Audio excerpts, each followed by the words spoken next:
Assalamualaikum warahmatullahi wabarakatuh. Hello everyone, so my name is Arviani Eva with my student number is 133, and here I am. I will speak at the government side with a motion. This house will let the government fully own and manage all public transportation in Indonesia. So why I'm standing at the government side is because Indonesia's current public transportation system is fragmented, inefficient, and largely dominated by private or semi-private actors. This leads to inconsistent quality, poor integration, and unaffordable fares in some regions, and limited accessibility for marginalized communities. We believe that status quo prioritizes profit over public service, undermining the role of transport as a social equalizer and development tool. Okay, so the status quo of this motion is mixed ownership. So as you can see, both government and private companies are operate independently. Like for example, in government is like Transjakarta, and the companies like Angkot or service sharing service as bus operator is operate independently. And the second one is poor integration across cities and island. And then unequal service, urban centers get more investment while rural remote areas are neglected. And then the last one is environmental inefficiency due to lack of centralized green planning. So the proposal of this motion is the government will nationalize all public transport system, including bus, trains, ferries, and urban transit like MRT, all RT across Indonesia. So the private actors will be passed out or absorbed into the government system through fair compensation.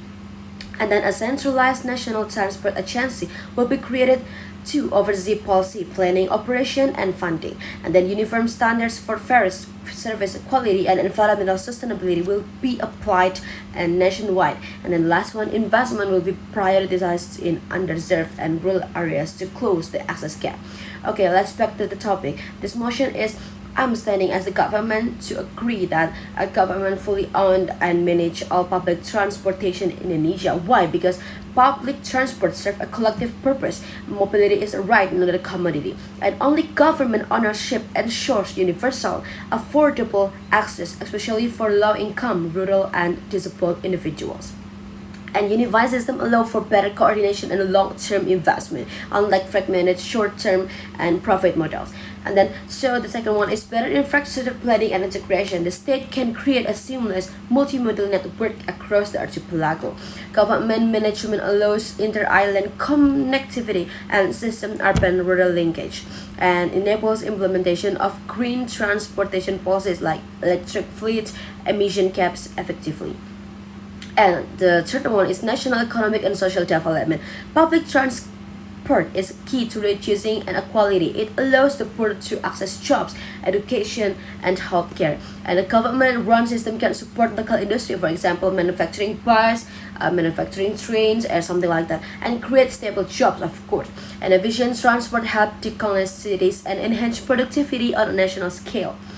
And then for the strategic sovereignty and security. In times of critical natural disaster, pandemics, and security threats, government control ensures rapid and coordinated response, and avoids dependence on private or foreign actors who may withdraw during violence. And then it protects critical infrastructure from being hijacked by market forces or corruption-prone oligopolies. Okay, so you as the opposition side will say like a government inefficiency and corruption. Okay, so I want to say that government inefficiency is a government problem, not inherent to public ownership. And then the second one is we can reform system, improve accountability, and increase transparency through civic oversight. And then the last one, we can private operators are often corrupt too. It's not like the government it's like just government that corrupt. The private operators like approving regulators for recording is often corrupt too. So it's not like just government. No, it's like there's another side that often corrupt too. And then the second one is if you say like innovation and flexibility will decline. So innovation should serve the public interest, not profit motives. And private sector input can still access through public-private partnership, but under state rules. So it's my statement for the government side. Thank you. Wassalamualaikum warahmatullahi wabarakatuh.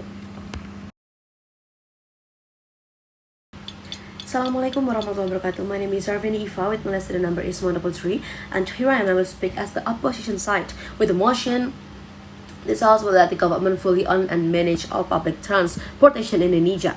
Okay, so why I stand as the opposition side is because the core issues is how to ensure accessible, efficient, and sustainable public transportation for all of Indonesia.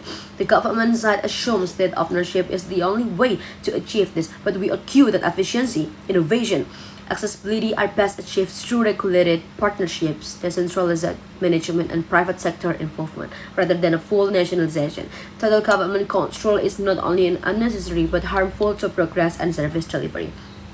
Okay, our stance on the status quo is we acknowledge that the current system is fragmented and collaborative. However, we do not support full state control. Instead, we propose a reformist approach involving PPP or public-private partnership with strict government regulation and performance benchmark, and then subside for underserved roads to ensure universal service, and then a national coordination body, not operator, to align infrastructure planning and standards across regions. And we propose a hybrid model. So the first one is the government acts as a regulator and strategic planner, ensuring equitable access, affordability, and environmental goals. And then private operators run service under strict performance-based contract with competitive bidding, penalties for non-compliance, and incentives for innovation. Okay, so let's back to the topic. Why I stand with the opposition is because the government monopoly worsens efficiency and accountability. As you can see in the social media, there's a lot of news about it. So the government monopoly worsens efficiency and accountability. For government controls eliminate competition, removing incentive to improve service. And history shows Indonesian bureaucracy struggle with corruption, delays and mismanagement. Like in the news, in the all of the social media, it says that Indonesia is struggled with corruption, delays and mismanagement. And then the second one is loss of innovation and private investment. So ride-sharing platforms, smart bus and other tech-driven solution came from the private sector. And then nationalization discouraged startup, foreign investment and entrepreneurship. So in a country that with diverse geographies and needs, we need flexible and local solution, something a centralized bureaucracy cannot provide. Okay, so disruption to livelihoods and the informal sector. So millions rely on informational transport, for example, angkot, ojek, private bus owners, and nationalization threatens their livelihoods overnight.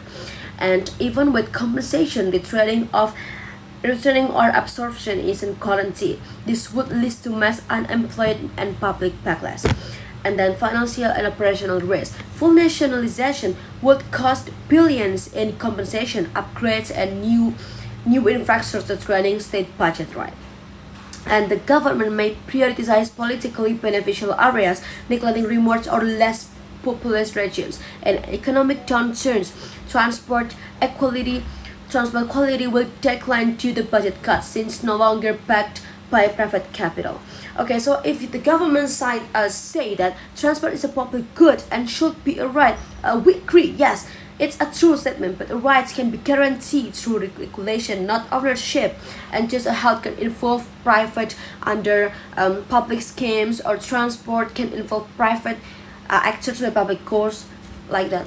And if you say not only the state can ensure universal access, okay, so the state has failed to ensure universal access even in structure and control. A smart regulatory framework with subsidies and road guarantees can force private operators to serve low profit areas. And then the government say like a private operators prioritize profit over people. True, it's that true, but that's why we propose performance-based contract and regulated fares instead of destroying the entire system. Fix the insensitivity and profit motives drive equality, and regulation ensure fairness.